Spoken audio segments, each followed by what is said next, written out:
കഥ സഖി ഭാഗം 16. അമ്മ. ആളിനകത്തേക്ക് കടന്നവൻ്റെ മിഴികൾ തിളങ്ങി. അവിടുത്തെ കാഴ്ച കണ്ട് ക്ഷണനേരം കൊണ്ടവൻ അമ്മയ്ക്കരികിലേക്ക് ഓടിച്ചെന്നു. കുഞ്ഞാ. തനിക്കരികിൽ വന്നിരുന്നവൻ്റെ മുടികളിൽ തഴുകി തലോടിക്കൊണ്ടവർ അവനെ വിളിച്ചു. ഇത് എവിടെയായിരുന്നു കുഞ്ഞാ? വെളുപ്പിനെ പോയതാണെന്ന് പറഞ്ഞല്ലോ. ശോഭ. നന്ദനെ യാത്രയാക്കാൻ പോയിട്ട് നീ എവിടെയായിരുന്നു ഇത്രയധികം സമയം? ഇനി നീ അവൻ്റെ കൂടെ നാട്ടിലേക്ക് പോയോ? അമ്മയുടെ വാക്കുകൾ അവനിൽ ഞെട്ടലുളവാക്കിയെങ്കിലും അവനത് പുറമേ കാണിച്ചില്ല. എന്നാൽ പക്ഷേ അവൻ്റെ മിഴികൾ നാലുപാടും ചലിക്കുന്നത് കണ്ടുകൊണ്ട് അമ്മ അവനോടായി ചോദിച്ചു, ആരെ കുഞ്ഞാ നീ നോക്കുന്നത്? അമ്മ തനിച്ചാണോ വന്നത്? അയാൾ വന്നില്ലേ? കുഞ്ഞാ. ശോസനയോടെ അമ്മ വിളിച്ചു. ദേവേട്ടൻ്റെ അച്ഛൻ മാത്രമല്ല, കൂടെ മറ്റേയാളും ഉണ്ടായിരുന്നു. നച്ചു എവിടെ?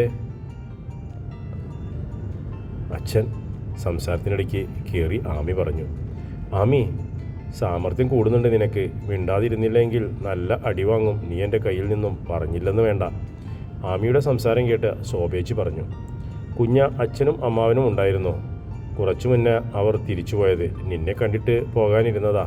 നീ വരാൻ വൈകുന്നത് കണ്ടപ്പോൾ തിരിച്ചുപോയി അവർ. എല്ലാം അറിഞ്ഞുകൊണ്ടുള്ള വരവല്ലേ ഇത്? ഒത്തിരി മനസ്സ് വേദനിപ്പിച്ചിട്ടല്ലേ? അല്ലെങ്കിൽ എൻ്റെ ഗായു എനിക്കൊപ്പം ഇവിടെ കാണുമായിരുന്നു. കുഞ്ഞ, അമ്മയ്ക്കൊന്നും അറിയില്ലായിരുന്നു. ഇവിടെ വന്നപ്പോൾ മാത്രമാണ് അമ്മ എല്ലാം അറിഞ്ഞത്. ദയനീയതയോടെ അവനെ നോക്കിക്കൊണ്ട് അമ്മ പറഞ്ഞു. അമ്മയുടെ വാക്കുകൾ കേട്ട് ദേവൻ സംശയത്തോടെ അമ്മയെ നോക്കി. അമ്മ പറഞ്ഞത് നേരാ ദേവൻ മോനെ. അമ്മ ഒന്നും അറിഞ്ഞില്ല. ഇവിടെ വന്നതിന് ശേഷമാണ് എല്ലാം അറിഞ്ഞത്. അവർക്ക് തുണയായി ശോഭേച്ചിയുടെ വാക്കുകൾ കൂടി കേട്ടപ്പോൾ ദേവന് മനസ്സിലായി അമ്മ ഒന്നും അറിഞ്ഞില്ല എന്ന്. അമ്മ ഒന്നും അറിഞ്ഞില്ല കുഞ്ഞാ. ചെമ്പകശ്ശേരിയിലേക്ക് പോയിക്കോളൂ. 2 ദിവസം ദേവൻ്റെ അടുത്ത് നിന്നിട്ട് തിരികെ പോരാമെന്ന് അച്ഛൻ പറഞ്ഞപ്പോൾ പിന്നെ ഒന്നും ആലോചിച്ചിട്ടില്ല. കൂടെ പോന്നു. വർഷങ്ങൾക്ക് ശേഷമല്ലേ ഇങ്ങനെയൊരു വരവ്. അതും അദ്ദേഹവുമായി മറുതൊന്നും ചോദിക്കാതെ പറയാനോ നിന്നില്ല. പോന്നു കൂടെ. പക്ഷേ ഇവിടെ വന്നത് മുതൽ എന്തോ ദുരൂഹത പോലെ തോന്നി. നിർബന്ധിച്ചപ്പോൾ മാത്രമാണ് ശോഭ എല്ലാം പറഞ്ഞത്. തന്നെ സംശയത്തോടെ നോക്കിയിരിക്കുന്നവൻ്റെ മുഖത്തേക്ക് നോക്കിക്കൊണ്ട് ആ അമ്മ പറഞ്ഞു. പാവൻ്റെ ഗായു ഒത്തിരി വേദനിപ്പിച്ചു അച്ഛൻ അതിനെ. അതുകൊണ്ട് മാത്രമാണ് അവൾ പോയതും. അന്ന് അങ്ങനെ സംഭവിച്ചില്ലായിരുന്നെങ്കിൽ ഇന്നെൻ്റെ ഗായു എനിക്കൊപ്പം ഇവിടെ. കുഞ്ഞാ, എല്ലാം നല്ലതിനാണെന്ന് കരുതിയാൽ മതി. ചെന്ന് ഫ്രഷായി വാ. അമ്മ കഴിക്കാൻ എന്തെങ്കിലും എടുക്കാം. അവൻ്റെ കവിളിൽ കൈ ചേർത്തും കൊണ്ടവർ പറഞ്ഞു. ഒന്ന് മൂളിയും കൊണ്ടവൻ അവർക്കരികിൽ നിന്നും എഴുന്നേറ്റ് മുകളിലെ മുറിയിലേക്ക് നടന്നു. പാവൻ്റെ കുട്ടി ഒത്തിരി വേദന മനസ്സിൽ കൊണ്ട് നടക്കുന്നുണ്ട്. അറിയാം കുഞ്ഞാ, നിനക്ക് ഗായുവിനോടൊരിഷ്ടം. പക്ഷേ അവൾ നിനക്കൊപ്പം വേണമെന്ന് ആഗ്രഹിക്കാനും സാധിക്കില്ലല്ലോ. എല്ലാം ശരിയാകുമെന്ന് വിശ്വസിക്കാം. ദേവൻ പോയ വഴിയെ അവനെ നോക്കിക്കൊണ്ട് ആ അമ്മ മനസ്സിൽ പറഞ്ഞു.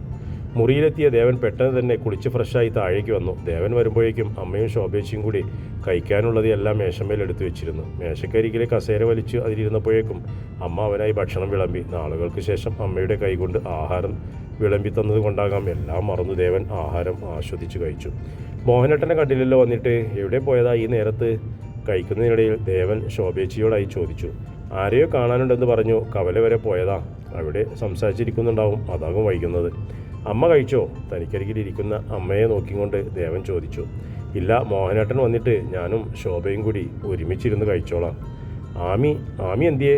കഴിച്ചു മോനെ, മുറിയിലുണ്ട്. നാളെ പോകുന്നുണ്ടോ അതോ മടിയായോ പെണ്ണിന്? ശോഭേച്ചി. ഇല്ല, പോകുന്നുണ്ട്. ഗായുമോളെ പിരിഞ്ഞതിൻ്റെ സങ്കടമുണ്ട്. അതിൻ്റെ കൂടെ തിരികെ പോകാമെന്ന് കൂടി ആയപ്പോൾ സങ്കടത്തിൻ്റെ അളവ് ഇത്തിരി കൂടി. അതാ മടി പിടിച്ചിരുന്നത്. ദേവൻ്റെ പ്ലേറ്റിലേക്ക് അവനിഷ്ടമുള്ള ഉള്ളിത്തീയൽ രണ്ടാമതും ഒഴിച്ചും കൊണ്ട് ശോഭേച്ചി പറഞ്ഞു. ഞാനൊന്ന് സംസാരിക്കട്ടെ അവളോട്. പറഞ്ഞുകൊണ്ടവൻ പ്ലേറ്റിൽ നിന്നും അവസാനത്തെ ഒരു പിടി ചോറും വാരിത്തിന്നുകൊണ്ടവൻ അവിടെ നിന്ന് എഴുന്നേറ്റു. കൈയും വായും കഴുകി വന്നവൻ അമ്മയുടെ സാരിത്തുമ്പിൽ തൻ്റെ കൈകൾ തുടച്ചും കൊണ്ട് ആമിയുടെ മുറിയിലേക്ക് പോകാൻ നേരം കുഞ്ഞാ, പിന്നിൽ നിന്നും ആ അമ്മ വിളിച്ചു. എന്താ അമ്മേ? പിന്തിരിഞ്ഞുകൊണ്ട് അവൻ ചോദിച്ചു. എനിക്ക് നിന്നോട് സംസാരിക്കാനുണ്ട്. കിടക്കുന്നതിന് മുമ്പ് കുറച്ചു നേരം. ആമിയെ കണ്ടുവന്നിട്ട് ആകാം അമ്മ. മതി, തിരക്കില്ല കുഞ്ഞാ. ഒന്ന് മൂളിക്കൊണ്ടവൻ തിരിഞ്ഞു നടന്നു. ആമി ഉറക്കെ വിളിച്ചും കൊണ്ടവൻ മുറിക്കകത്തേക്ക് കയറി. അന്നേരം പിറ്റേന്ന് പോകാനുള്ള ഒരുക്കത്തിലായതുകൊണ്ട് തന്നെ അവൻ വിളിച്ചതോ മുറിയിലേക്ക് കയറി വന്നതോ ഒന്നും അവൾ അറിഞ്ഞില്ല. ആമി. അവൾക്കരികിലേക്ക് വന്ന് നിന്നുകൊണ്ടവൻ ഒരിക്കൽ കൂടി അവളെ വിളിച്ചു. ദേവേട്ടനോ? എല്ലാം എടുത്തു വെച്ചോ ആമി. ഒന്നും മറന്നില്ലല്ലോ നീ? ഇല്ല ദേവേട്ടാ, വാടിയ മുഖത്തോടെ അവനെ നോക്കിക്കൊണ്ടവൾ പറഞ്ഞു. എന്താ ആമി ഇത്, എന്തിനാ ഇങ്ങനെ സങ്കടപ്പെടുന്നത്? ദാന്ന് പറഞ്ഞ പോലെ ദിവസങ്ങൾ അങ്ങ് വേഗം പോകില്ലേ?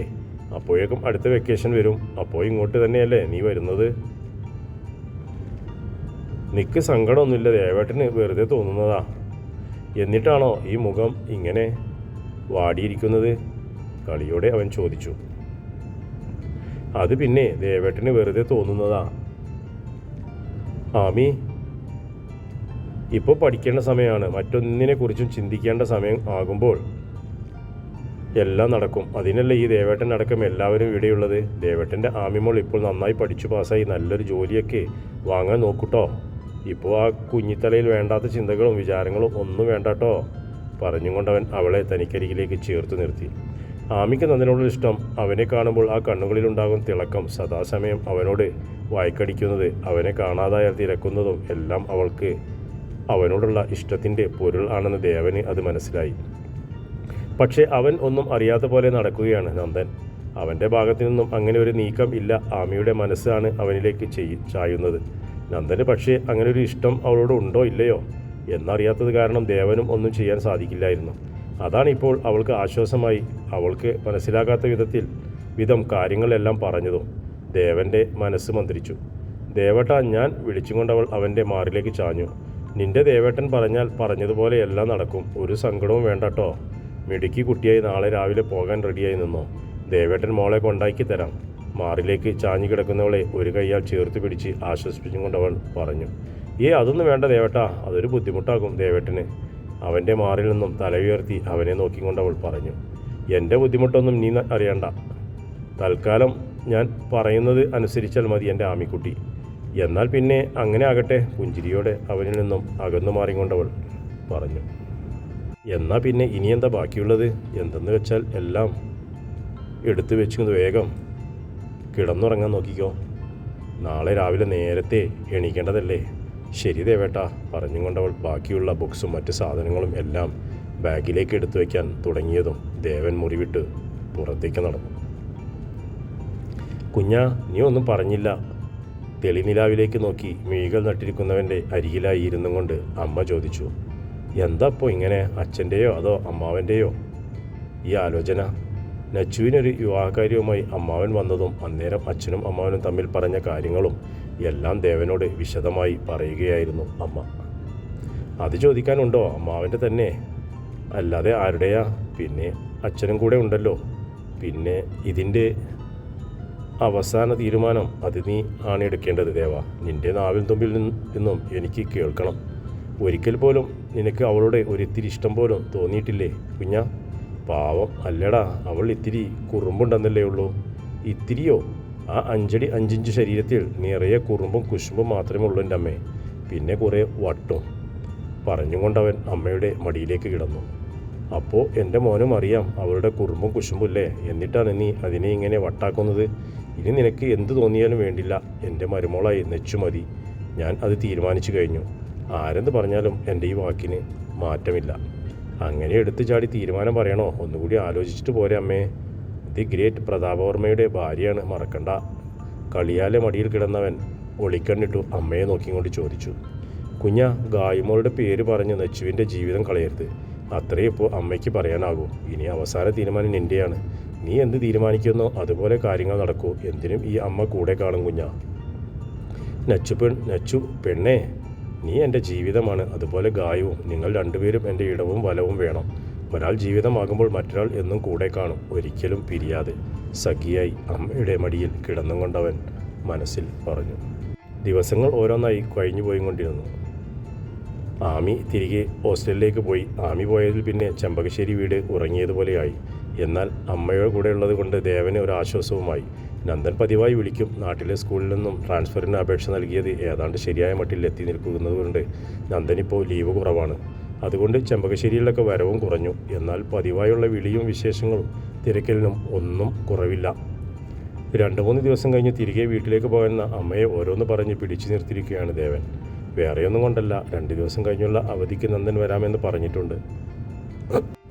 അപ്പോൾ നന്ദൻ തിരികെ പോകുമ്പോൾ അമ്മയെ അവൻ്റെ ഒപ്പം പറഞ്ഞു വിടാമെന്ന് ദേവൻ കരുതി. അത് അമ്മയോട് പറഞ്ഞപ്പോൾ അമ്മയ്ക്കും സമ്മതമായി. എങ്ങനെയൊക്കെയോ പറഞ്ഞു അച്ഛൻ്റെ സമ്മതം കൂടി വാങ്ങി അമ്മ ഒടുവിൽ. മാണിക്യമംഗലത്ത് നിന്നും ജോ പതിവായി വിളിക്കും. അവിടുന്ന് പോന്നതിൽ പിന്നെ ഒരിക്കൽ പോലും ദേവൻ ഗായുവിനെ വിളിച്ചിട്ടില്ല. എന്നാൽ പക്ഷേ അവൾക്ക് അതിന് സാധിക്കുമായിരുന്നില്ല. അവൾ ദേവനെ വിളിക്കും, പക്ഷേ അവനൊരിക്കലും അവളുടെ കാൾ അറ്റൻഡ് ചെയ്യില്ല.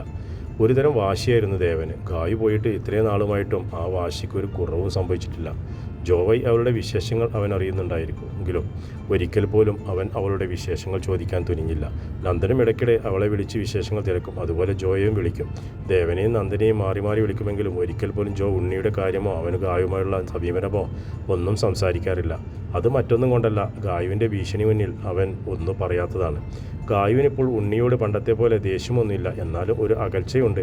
അത് എന്തിനെന്ന് ചോദിച്ചാൽ അതിന് മറുപടി ഇല്ലതാനും. അവളെ കാണുമ്പോൾ എല്ലാം സീതക്കുട്ടി എന്ന് വിളിച്ച് അവളുടെ അരികിലേക്ക് ചെല്ലും. എന്നാൽ ഗായു അവൻ്റെ കൺവെട്ടത്ത് നിന്നും പരമാവധി ഒഴിഞ്ഞു മാറുന്നത് കൊണ്ട് വല്ലപ്പോഴും മാത്രമേ അവൻ്റെ ശല്യം അവൾക്കുണ്ടാകാറുള്ളൂ. മറ്റൊന്ന്, ഉണ്ണി കാണുമ്പോൾ എല്ലാം ഗായുവിൻ്റെ കൂടെ ജോ കാണും. അത് കാണുമ്പോൾ തന്നെ ഉണ്ണിയുടെ സ്വഭാവം മാറും. പരമാവധി ഉണ്ണിയുടെ ദേഷ്യം പിടിപ്പിക്കാതെ അവനെ കാണാതെ ഒഴിഞ്ഞു മാറി നടക്കുകയാണ് ഗായുവും ജോയും. ഗായു വന്നതിൽ പിന്നെ ഉണ്ണിയിലും നല്ല മാറ്റം കണ്ടു തുടങ്ങി. പതിയെ പതിയെ ഗായു ഇപ്പോൾ മാണിക്യമംഗലത്തെ അംഗമായി മാറി. പതിവ് പോലെ അമ്മയുടെ കൈകൊണ്ടുണ്ടാക്കിയ രാവിലത്തെ ഭക്ഷണം കഴിച്ചും കൊണ്ട് കഴിഞ്ഞു മോഹനേട്ടൻ്റെ കൂടെ തൊടിയിലേക്ക് ഇറങ്ങാൻ നിൽക്കുമ്പോൾ ആണ് പടിപ്പുരവാതിൽ കടന്ന് നന്ദൻ്റെ വണ്ടി വരുന്നത് കണ്ടത്. നന്ദൻ്റെ കാർ കണ്ടതും ദേവൻ്റെ കണ്ണുകൾ തിളങ്ങി. ചുണ്ടിലൊരു ചെറുപുഞ്ചിരി വിടർന്നു. പുഞ്ചിരിയോടെ അവൻ ഉമ്മറത്തു നിന്നും മുറ്റത്തേക്ക് ഇറങ്ങി. വന്നു നിന്നതും അവനരികിലേക്ക് കാർ വന്നു നിന്നു. കാറിൽ നിന്നും ഫ്രണ്ട് ഡോർ തുറന്ന് പുറത്തേക്ക് ഇറങ്ങിയവളെ കണ്ട് ദേവൻ ഞെട്ടി. നച്ചു. തുടരും കഥയുടെ അടുത്ത ഭാഗം.